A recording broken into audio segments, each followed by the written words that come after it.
Saudara-saudaraku yang terkasih dalam Kristus, saya kemarin itu kan habis dari pertemuan dengan Ketua Yayasan Merjuana di daerah Kebon Cabe itu kan ya. Lalu pulangnya macet parah, ya kan? Sabtu Minggu itu Bogor tuh pasti macet parah, ya kan? Nggak tahu orang-orang ini kok orang mau istirahat itu ya di rumah, dia malah jalan-jalan gitu. Tapi ya nggak apa-apa. Lalu ketika di macet-macetan itu, pas lagi berhenti rada lama, ada pengamen bawa rebana gitu. Pengamen bawa rebana, nyanyinya nggak tahu, nggak jelas nyanyi apa, gitu kan. Terus saya beginikan kan tanda bahwa udah gitu ya, cukup gitu. Malah diterusin dan makin palas gitu kan. Bikin emosi dong kan. Romo juga bisa emosi gitu kan. Nama juga macet ya enggak. Nah, lalu makin lama makin keras, ya udahlah. Kami beri kan. Kami keluarkan uang lalu kami kasih.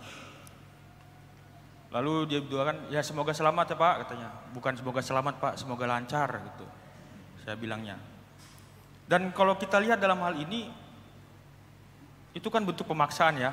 Bapak Ibu sekalian pasti pernah ya mengalami hal itu ketika ngamen, nggak dikasih malah makin kencang suaranya ya kan. Lalu semakin kencang buat kita tidak nyaman gitu. Akhirnya dengan terpaksa kita memberi gitu. Atau yang orang-orang yang bersih kaca itu ya kan.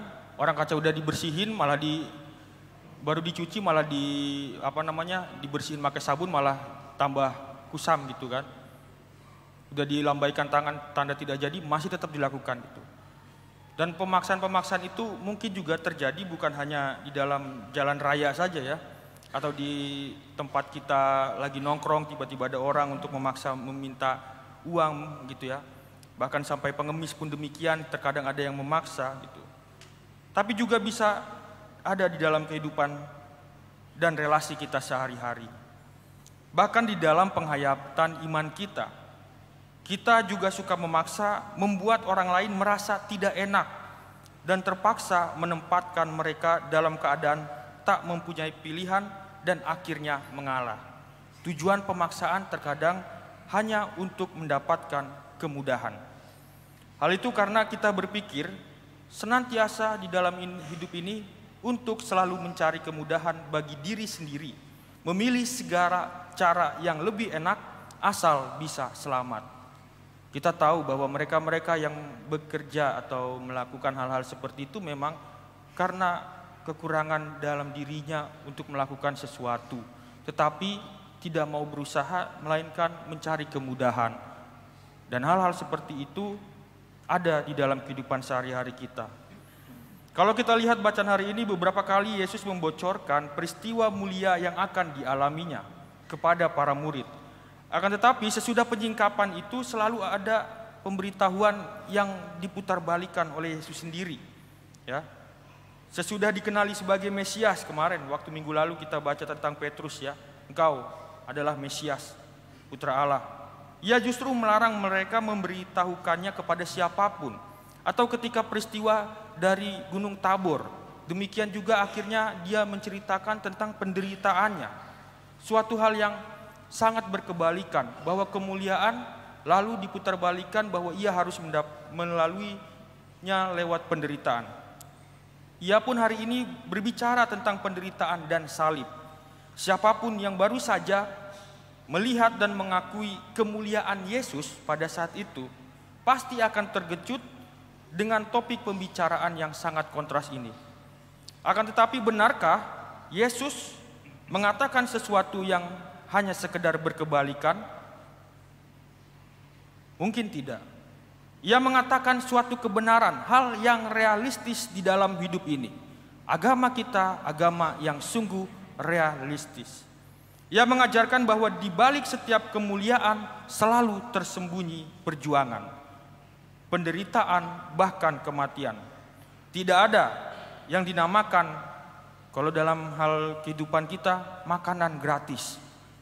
Ya, uang gratis itu tiba-tiba datang gitu kan, semua orang pasti berpikir semoga di pinggir jalan ketemu uang 1 koper gitu kan. hal-hal yang selalu dipikirkan manusia tuh.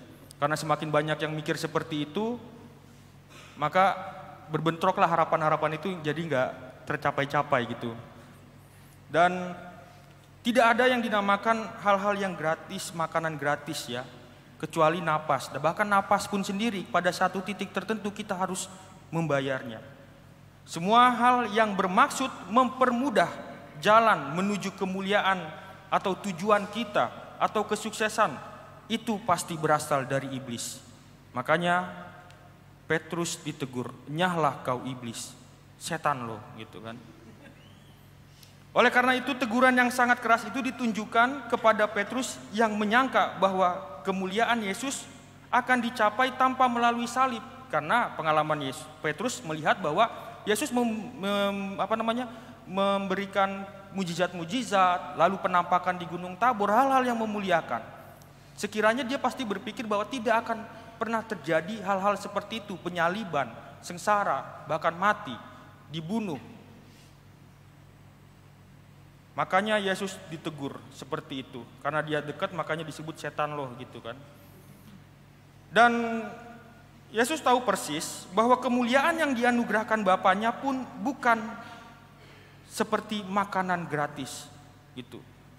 Kemuliaan itu memiliki harga yang sangat mahal dan hanya bisa ditebus dengan cinta dan kesetiaannya sampai mati.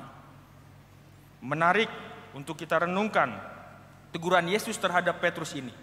Yesus menggunakan istilah skandal. Dalam bahasa Yunani, skandalon, yang juga berarti batu sandungan, tongkat perangkap. Dan dalam konteks Yesus ini disebut penolakan terhadap salib. Bagi kita skandal ini adalah semua keinginan untuk menolak salib, penolakan pengorbanan, kerja keras, dan mencari kemudahan dengan cara yang enak untuk sampai pada kemuliaan atau tujuan-tujuan kita. Oleh karena itu skandal ini bisa berwujud apa saja yang kita halalkan demi satu tujuan. Kalau mau mencari uang, mencari dengan cara yang mudah. Kalau perlu memaksa orang lain. Kalau mau makan, gunakan berbagai cara. Kalau perlu dengan tidak tahu malu. Kalau frustasi dengan relasi, ganggu terus orang yang dimaui itu. Kalau perlu, buat dia akhirnya menyerah.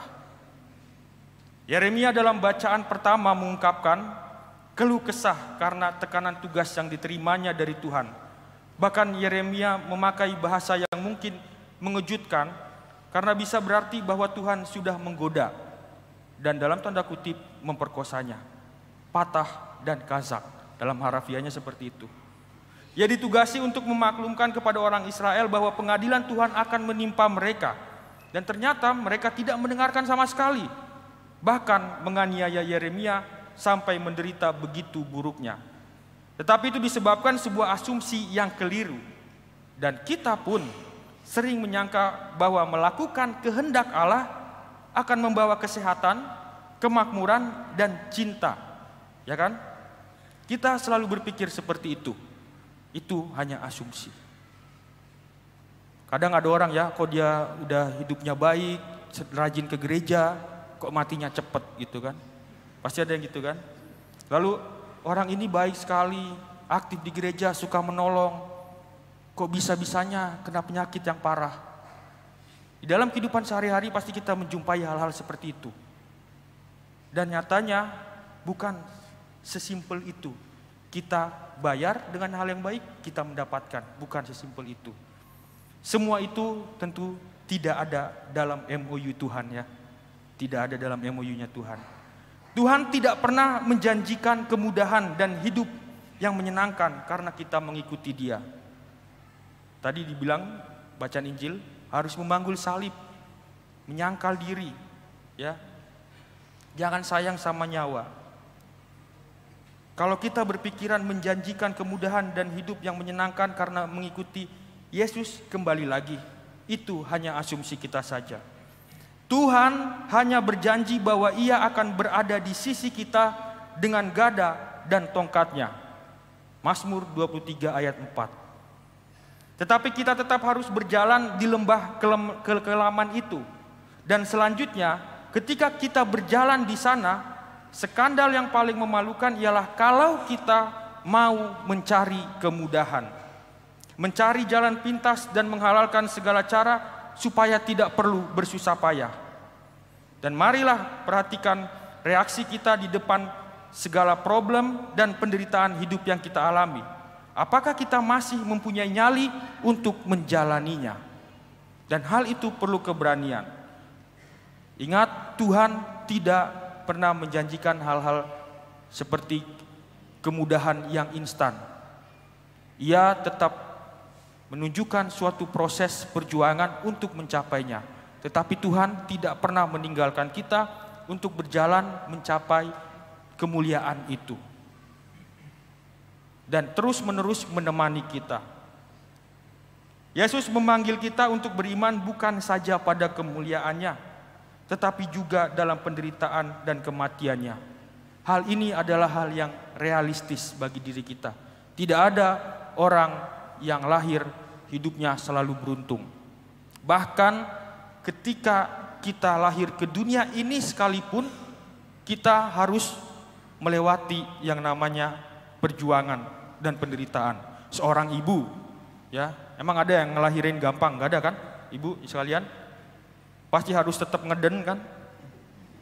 Adapun yang agak mudahnya di sesar itu, gak mungkin juga anak itu dimasukin lagi, ya kan?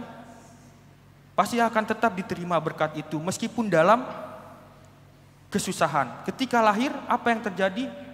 Keluarga bersukacita, berbahagia. Ada seorang anak yang diharapkan hadir ke dunia ini. Dan itu pun artinya kita sampai lahir di dunia ini pun butuh perjuangan untuk menunjukkan anak itu sehat. Bapak Ibu sekalian, saya belum punya anak soalnya ya. Saya nanya ini. Itu. Untuk menunjukkan anak itu sehat harus nangis, ya kan? Ada kesakitan di situ, kan? Kalau nangis karena tanda sakit, tanda tidak nyaman. Berarti anak itu tunjukkan sehat harus melalui perjuangan seperti itu. Nangis, penderitaan. Bahkan ketika belajar berjalan juga ada jatuh bangunnya, penderitaan lagi. Orang mau sampai pada titik tujuan-tujuan tertentu harus ada prosesnya, perjuangan juga. Itu. Dan kalaupun ada kemudahan, pasti itu berasal dari iblis. Jangan sampai nanti ada yang ngomong iblis loh, gitu kan. Yesus sekali lagi memanggil kita untuk beriman bukan saja pada kemuliaannya, tetapi juga dalam penderitaan dan kematiannya. Ia memanggil kita untuk mempunyai nyali, bukan untuk berkelahi dengan hidup, tapi untuk memeluk duri-duri yang menempel di mahkota kehidupan yang senantiasa ada di dalam perjalanan hidup kita. Semoga kita semua seperti Yeremia, kita menemukan api yang menyala-nyala itu di hati kita, penyemangat, spirit, Roh Kudus yang selalu membimbing kita agar kita bisa tabah menjalani segala duri-duri yang ada di dalam hidup kita ini. Yesus tidak akan pernah jauh dari salib yang kita panggul masing-masing. Ia akan selalu bersama kita, mendampingi kita untuk melewati segala hal-hal yang mungkin membuat kita kesusahan. Dan ingat, Tuhan tidak akan pernah melepaskan orang-orang atau membiarkan orang-orang menderita sampai pada batasnya. Ketika kita memang sudah kesulitan sekali, pasti Tuhan akan bantu. Namun selama kita masih bisa, percayalah dan yakinlah, kita yang diberikan rahmat, kebebasan, rahmat, akal budi dan hati bisa melalui semuanya itu. Dan Tuhan pasti akan turun tangan pada satu titik di mana kita memang sungguh-sungguh tidak mampu. Tuhan memberkati.